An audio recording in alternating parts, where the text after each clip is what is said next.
И снова здравствуйте. Припуски и прибавки.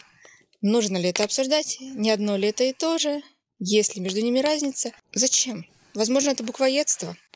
В самом начале изучения конструирования и моделирования для меня было четко понятно, что есть определенные величины, которые добавляются к параметрам тела для того, чтобы технически и декоративно создать изделие, в котором можно дышать, двигаться с назначением этого изделия и для того, чтобы создать нужную модель, образ. В зависимости от модели и образа превышение параметров изделия над параметрами тела может быть разным. А также были параметры, которые нужны были для создания выкройки, но потом в процессе они исчезали. И некоторые понимают припуски, а речь сейчас о них, как припуск на швы, которые нужны для соединения изделий, и полностью весь параметр остается с изнанки до шва.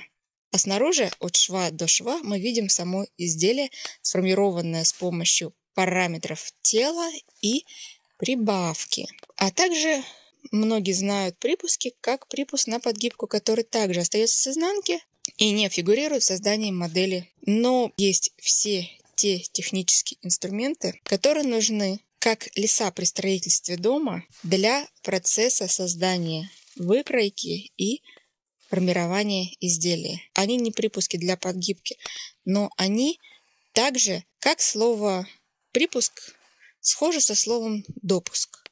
Мы допускаем, что сейчас временно, когда мы создаем выкройку, эти миллиметры, сантиметры, они фигурируют.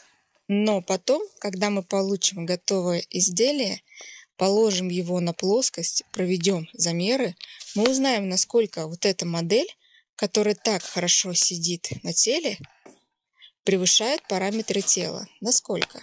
Например, мы потеряли выкройку. И мы видим, что прибавка – это превышение изделия над параметрами тела. А вот какие там были припуски, мы сможем узнать только грамотно, построив выкройку, но в создании конечного образа они отсутствуют. В процессе они были. Например, пройма, ее глубина. Для того, чтобы не наклонять плечо так сильно для создания выкройки без разрезов, потому что параметр от талии до конца плеча гораздо обычно меньше, чем параллельная длина вертикальная через лопатки.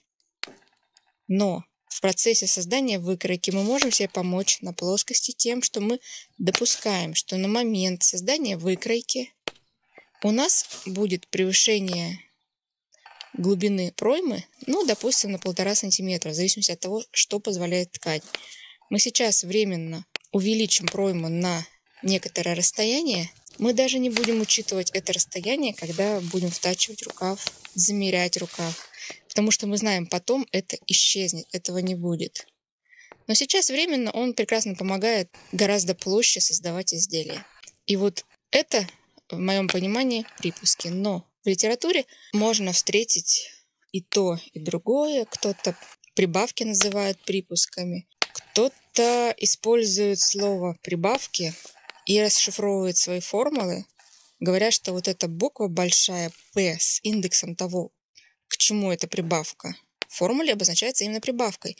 А когда речь идет о каких-то припусках, то как будто формула взята из другого какого-то источника, потому что о припусках нет ни слова, и говорят просто величина некоторая, например, величина сутюжки. Если вы используете букву «П», как индекс с индексом каким-то, то, наверное, проще рассказать, что это припуск, но это отсутствует.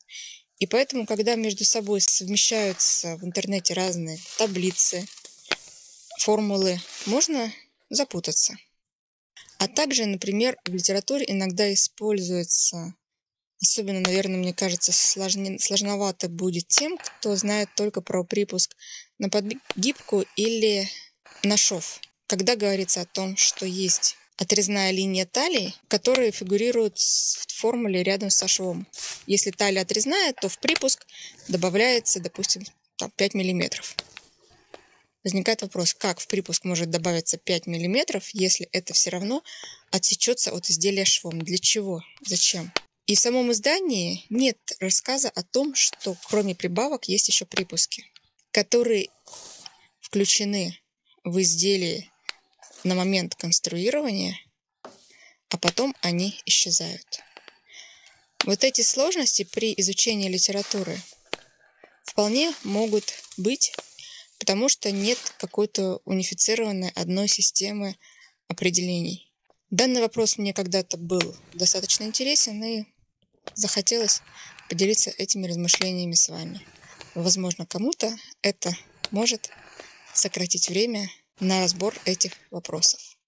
В одном из ранних видео на канале есть информация о том, какие процессы технологической обработки существуют для создания желанной формы изделия. Это и есть рассказ о тех видах припусков, которые надо учитывать для создания конструкции. Уработка, сутюжка, учет толщины тканей, уменьшение длины из-за натяжения нитей и прокладывания строчек и все остальное. Если так получится, что эта запись будет последняя в этом году, то желаю вам спокойствия на душе и творческих успехов. С наступающим Новым годом! До скорых новых встреч!